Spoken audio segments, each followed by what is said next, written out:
Hello বন্ধুরা, good afternoon. দেখো আমি এখানে রান্নার জোগাড় যন্ত্র আমি রেডি করেছি। কি কি রান্না হবে আমি তোমাদের একবার বলে দিচ্ছি। দেখো এখানে পেঁপে আলু কেটে রেখেছি, পেঁপে আলু দিয়ে সোয়াবিন দিয়ে একটা একসঙ্গে তরকারি হবে।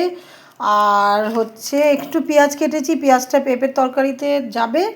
আর এখানে ঝিঙে আর পেঁপে কেটেছি। আর দেখো এখানে মুগ ডালও ভেজে রেডি করেছি। আমি পুরোটা মুগ ডাল একসঙ্গে ভেজে নিয়েছি, আর বাকিটা কৌটোতে রাখবো ঠান্ডা হলে। আর এর মধ্যে কিছুটা আজকে রান্না করব। আর এই ইলিশ মাছ, ছোটো ইলিশ, এটা খালি ভাজা হবে মাছ। আর দেখো আমি ভাতও বসিয়ে দিয়েছি, তো ভাতের মধ্যে উচ্ছে আর ভাতে দিয়েছি, উচ্ছে আর আলু। তো এই হচ্ছে আজকে আমার লাঞ্চ মেনু। তো কেমন হলো বন্ধুরা ভিডিওটা বলবে, আর আমাকে কমেন্ট করবে, তোমরা বেশি বেশি করে কমেন্ট করবে। আর তোমরা সবাই ভালো থেকো, আবার রান্না করে আবার আসবো, ঠিক আছে? তো টাটা বন্ধুরা, তোমরা সবাই ভালো থেকো, সুস্থ থেকো।